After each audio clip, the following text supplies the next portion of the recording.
we're live. Ryan Watson, welcome to the Pintler Group studio. Thank you. Ryan is the paid user acquisition manager for Onyx Maps here in Missoula. For those that don't know, Ryan, can you give us a quick elevator pitch of Onyx Maps? Yeah, sure. I'd like to start these elevator pitches with kind of the background story of where the founder kind of came up with the idea, because it's a really interesting story of product market fit. Yeah. Really successful find for just like a really needed product. So started out where the founder Eric Siegfried was guiding and hunting all over Montana.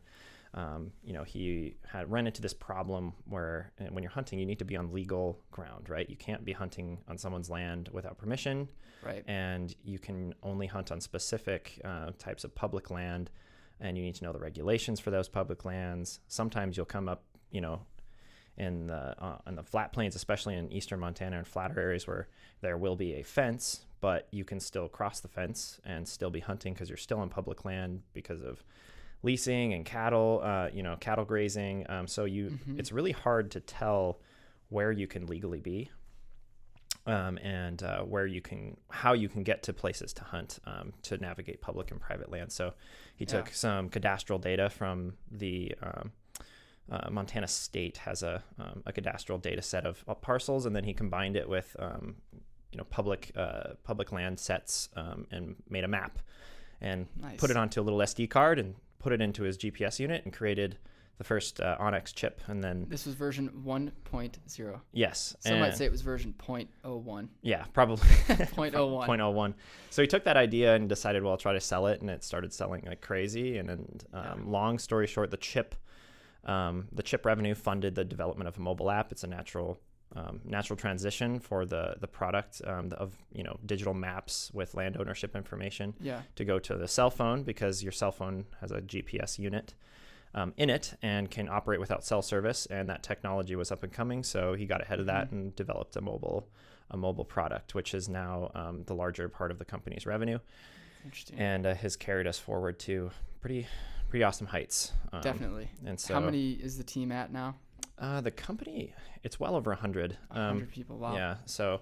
In Missoula, Bozeman, are you in a third location, or those are the two main ones? We have quite a few remote workers. Yeah. So, I think we have some folks in Texas, in all the way on the East Coast and the West Coast. Mm-hmm. But the main offices are in Missoula and Bozeman. Cool. In that version 0.01, what's the time frame between 0.01 and where we are today? When was he... So he started that in 2009. 2009. Yeah, so this is the 10-year anniversary this year. Oh, wow. Of, no way. of the Onyx system. Exciting stuff. Started out as, I think it was called Montana Mapping Company. I went through a few changes. Few iterations. A couple of along rebrands. Onyx Hunt, I remember a lot of people knew it as originally. Yes. Still Onyx Hunt is the product that we sell to the hunting demographic. Yeah. The company now is named OnX. And you've been there how long? Since 2016. So what does that put me at, about 3.5 years? 3.5 years, going on year 4. Mm-hmm. Awesome. And you've seen pretty tremendous growth just in that time frame. Yes, it's a rocket ship for sure. Yeah. We went through a really crazy growth, and watching the revenues from the chip and the app switch to where the subscription-based revenue overtook the chip revenue, and then that carrying us forward to where we are today. It was incredible to see the effect of paid advertising, on the product, and having starting that right when a few of these offerings for mobile app installs were just starting. It's like Google beta versions of features that you're getting first access to. We were one of the first. Well, I don't know if we were one of the first. We weren't in the beta, but as soon as Google came out with its app install campaigns, we were on it, and the guy who hired me, Andrew Burrington, he's also another legend here in Montana. It's from the business and marketing space. Now he's in product, but he really saw some really good success with those early install offerings. Nobody was doing them, so you're getting very cheap qualified installs. Now it's not so much because the space has matured and there's advertising costs have increased, but it's crowded. It is crowded now, much more competitive. But back in those early days, it was a perfect timing to have released that mobile app. So I'm really excited to have you on because, the podcast's name is Cutting Through the Noise. Mm-hmm. And I feel like when I think about marketers who I've come across and who I've worked with that really cut right to the point and do things like don't celebrate impressions, but measure the end result. You know, that last column in the Excel sheet, which is like return on ad spend, Right. or cost per conversion, or total number of conversions. You have always kept your eye on that. Can you just talk a little bit about, you know, when you do notice you're on the front end of this app install and you've got this, at the time, probably a pretty substantial budget to spend on paid, compared to maybe some of our listeners are working with. Like, I got $100. Which side should I spend? Right. Which is fine. Right. But if you're working with larger numbers, like, how do you decide how to allocate those funds when you start seeing something that catches fire? Do you shift all of your money into that channel? Because we talk a lot about traction channels too, and testing and the bullseye method. But Sure. Talk a little bit to our listeners about what your strategy is there. So I think, you know, we're blessed to have, you know, like you said, the funding that the company has through the auto recurring revenue allows us to have a little bit more flexibility than a lot of businesses. So, you know, we operate on the performance basis that if we can find customers at a CPA that is profitable for the company, we will keep spending money on it until we run out of money, until you see some plateau or some plateau, right? Yeah. And the theory is that you wouldn't run out of money, because if you're acquiring customers profitably, that you can continue to do that, and it's economical from your company's unit economics. And so for us, when we approach a channel, like, just for example, we can use you know, like Instagram and Facebook, for example. We will you know, create strategies, figure out how we can get to that CPA that's acceptable, and then we figure out how to scale our spend there drastically. Once we, you know, hit a sweet spot from our CPA, usually we'll push hard and bump up to the point of where it's you know, could be unprofitable, and then we have to, you know, reassess, hey, what's going on? Is this having an organic lift? Can we spend unprofitably and be driving you know, word of mouth? You know, so there's some much harder problems that happen once you get to this level where, you know, you might not be seeing the direct return on ad spend, but what is happening to the whole ecosystem, especially when you have a bigger brand, there's brand name. So is your advertising, while you're, you know, trying to take over all of the inventory possible and beat out your competitors and basically flood the market, can you do that while still remaining economical? And is that actually, is it happening? Right. Or are you just, you have such good, you know, word of mouth advertising that's clouding it, and you're spending unprofitably and it's actually bad? Right. So it's very hard to find that sweet spot, and there's a lot of noise, especially when you have lots of different channels running. So that's kind of why we take it from a channel approach and make sure that, you know, if we're really focused on, you know, certain search channels, that those search channels are very well taken care of, best practices, and as we, you know, continually try to optimize it and make it better. Yeah. And then from a tracking standpoint, going in and setting up the conversion pixels, is there somebody on the team that's doing that? And can you describe what your team looks like? Sure. In a company of 100, what does the marketing branch look like? So the thing about, you know, mobile marketing is, and you know, web marketing, because we do both. Yeah. Because you can buy and create an account through a browser on our website, and you can also buy through the app. Right. Do you see a lot of people on the desktop? If you can't share, that's okay too. If it's like confidential, but I can't. You know, it sounds like mobile is really the heavy focus. Yeah, and there's a lot more mobile users of the product. You know, which I guess makes sense. Everybody's got a phone in their pocket, you know, and Yeah. so it's a little bit easier to have. And I think, you know, not every hunter has a desktop computer. Now, the people who use the desktop love it because it's a bigger screen. They can see more of the map, you know. But yes, the channel is more heavily weighted towards mobile, as you would expect with more mobile users.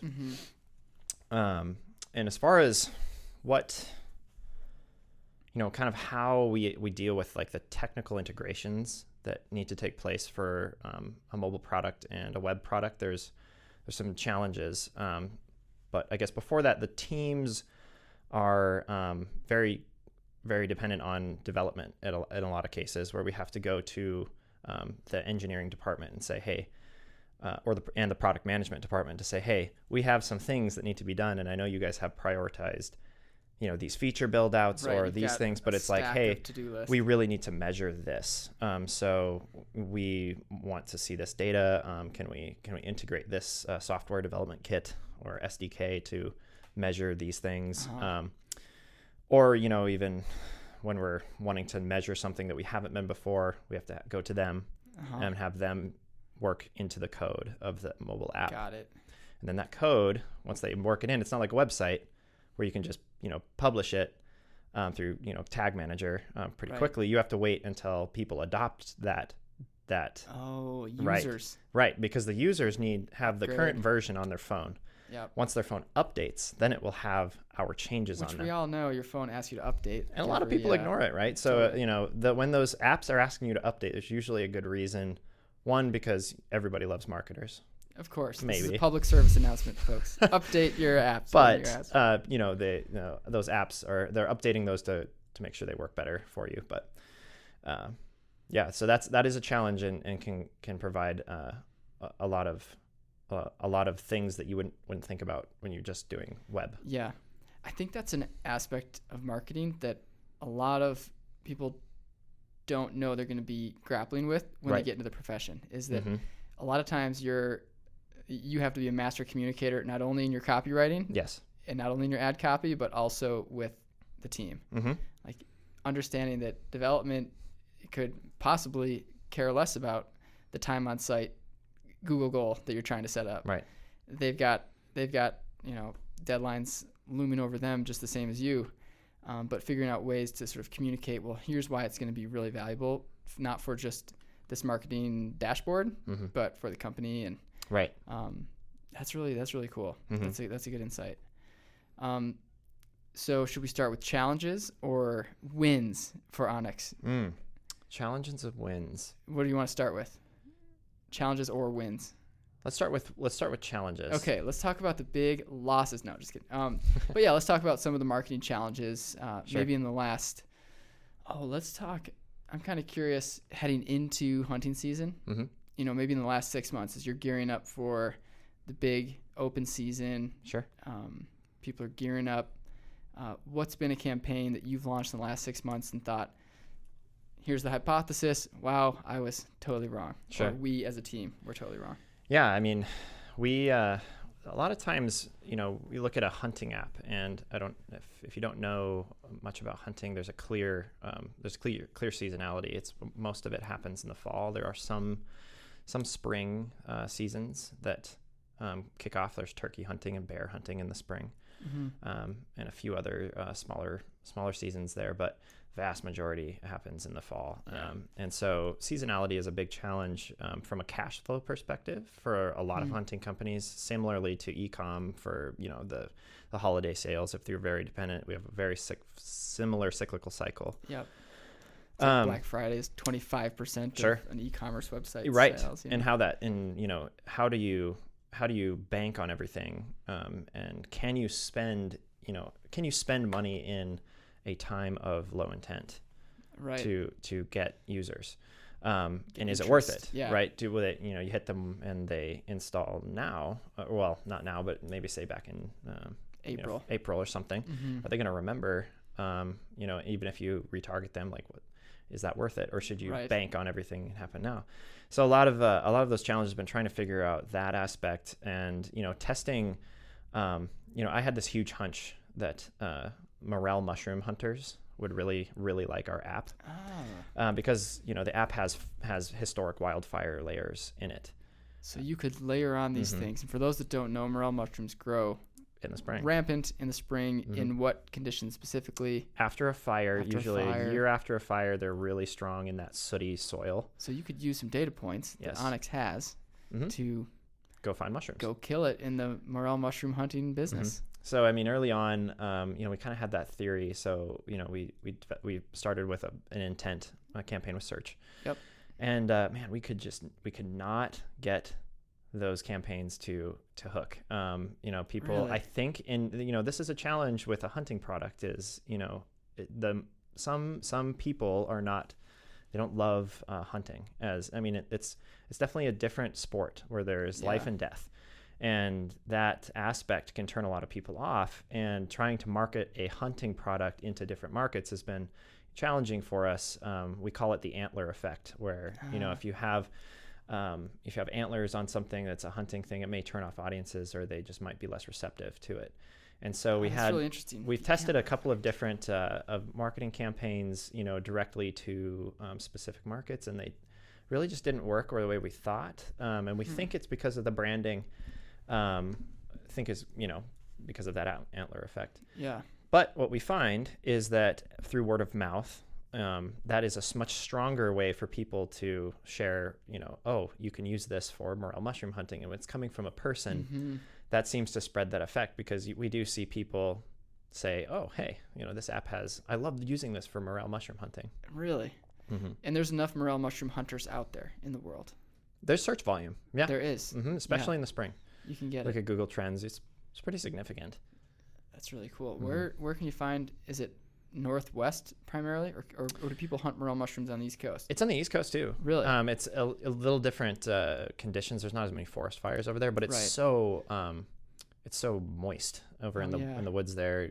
It's so much more humid. More mushrooms. They grow, and people find them. There's tricks to hunt them in the West, and there's tricks to hunt them over in the East. I don't know how to hunt them over there. No tips on hunting mushrooms in the East. Yeah. Unfortunately, no. I mean, I'm sure you could Google and find it. You probably could. Mm-hmm. Yeah. And so, those types of things are challenging when you're trying to grow in the off season, right? You're trying to find those other markets or use cases for the app. Yeah.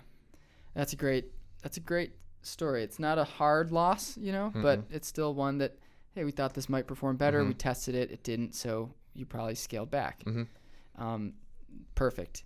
And let's talk about a win. A hypothesis where you said, there might be something, there might be a diamond in this rough. Let's explore it. And boom, something came out of it. Sure.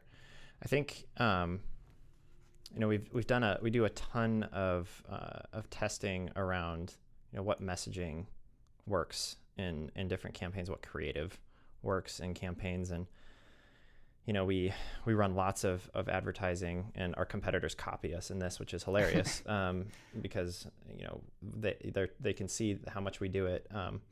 Right. But we tested our way into showing a version of our app without any of the data, and then a version with it all there. Data, what type of data? Mapping data. So map data. Okay, apologize. So when you look at the map, you look at a blank satellite imagery map, it just looks like, a satellite imagery shot from your Google Earth or whatever. Yeah.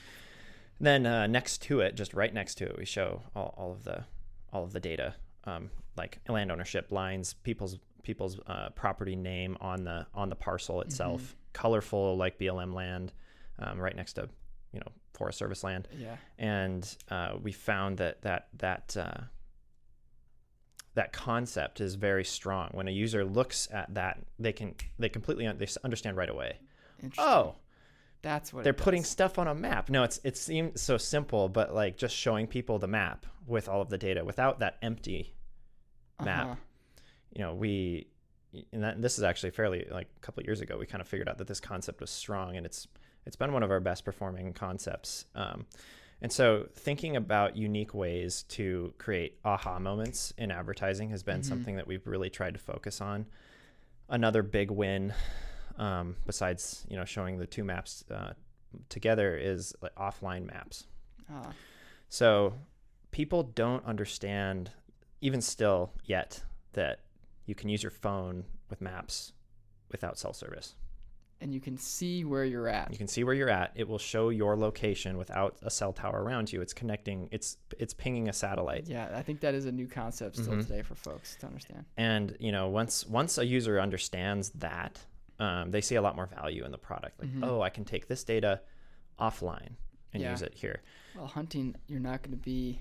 A lot of times you're not. You're not in cell service, especially in Montana. So we've tried to think of many ways to quickly explain that, but it's very difficult. Yeah, that even is on tough. Ads that say you can use this without cell service. People are like, how do you use it without cell service? Right. It's just possible, and now you have to dive a step deeper. Yeah, that would be, I think, a good argument for, okay, we've shown you what what's capable. Mm-hmm. The next time you see one of our messages, it's going to go a step deeper. Sure. Like, here's how you do it. Here's how you, and you talked a little bit about sequencing, but I think that's a concept, at least in 2019, that's some of the ad platforms. I know YouTube, for example, you can just sequence ads. Right. You show the first ad to somebody, they watch it. The second time they see it, it's not the same ad, and now they're just getting a second impression, but it's a new ad because they've seen the first one. Are you tinkering with that kind of stuff at all? And yes, how's that performing? I'm a big fan of the concept of sequencing. This year we're taking a good hard shot at it. Yeah. In a lot of ways. What I like about it is that it's an ability to tell a narrative, where you can take what ad they can come in from, or generally where they are, or so we can speak to these people based on their region, based on what we know about the user, and then try to explain to them what features the app has, instead of just having one ad that hits them over and over and over again. So that concept is very interesting, and there's tons of different ways to do sequenced advertising, not just time-based, right, where you see, okay, user A, or I guess cohort A of users is going to get these messages based on days in the product. We want to show this person this ad, and then 3 days later, we want to show them this ad, and 3 days later, we want to show them this ad. You can do it based on a behavior, right? If they've taken these actions in the app. Yeah. So or they visited this web page, they haven't saved a map. Let's talk to them about saving maps. Oh, we see that they saved a map. Now, hey, they've graduated check to this out. maybe offline maps. Right. And, So I mean, this concept and all these platforms that are offering this sequencing feature, I think, understand now that with so much data that users can build their audiences in, they know that this is going to be a big thing for marketers.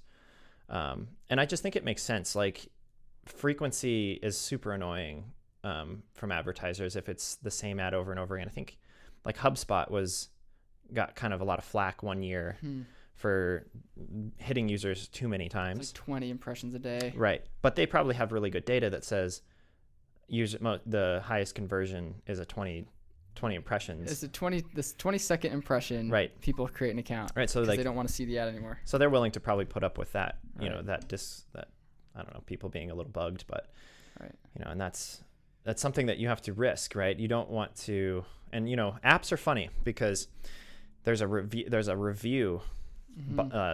When people go and review your app, that has a direct correlation with app rankings. So if you don't star ratings or whatever. Correct. Yeah. So if you cause a bunch of strife with their users and they start to say, oh, this app sucks, it's not working, or they're advertising to me too much, they won't leave me alone, you could affect your rankings in the app store by providing bad experiences for them. So we have to, especially app marketers, we have to be careful because reviews are kind of your lifeblood. If you depend on a lot, your search in the app store, which you optimize that as well, just like you do SEO. It's called ASO. There are ways to optimize that, that channel, quote unquote. And so you don't want to jeopardize that one, because I think it's something like, I can't remember the stat. It was something like 6 out of 10 installs come through the app store organically. Oh, wow. That's not the same for every app, and that's probably generalized across industries, but that's big. Understanding that that's, quote unquote free. Right. They're finding you. They're searching for you. And right. That's huge. Another thing I want to kind of pivot toward is the content team at Onyx. And I remember maybe it was last year or 2 years ago, it seemed like there was a big focus on connecting with influencers. And it seems like Onyx understands content marketing better than maybe any brand I've seen. They just really get it. Can you outline what your team looks like and how those conversations happen to say, all right, we're gonna invest in, these channels that are a little bit more difficult to measure. Like we're gonna get on these YouTube influencer shows. We're gonna write articles once a day for 5 months and put them out into the world. Sure. And so, walk us through kind of the initial meeting, what you decide, and then how at the end of the day you decide that worked or did not work. So, I think at the core, we don't like to do things that are completely, brand awareness based. But we do know that certain things where, you can have an article of faith in them. And so we do as much as we can to try and measure the effect. So, if you have been at all watching the Onyx brand, you will know that we work with a lot of influencers, and a lot of the influencers have promo codes if they're big enough. Mm-hmm. That's one way to measure the effect.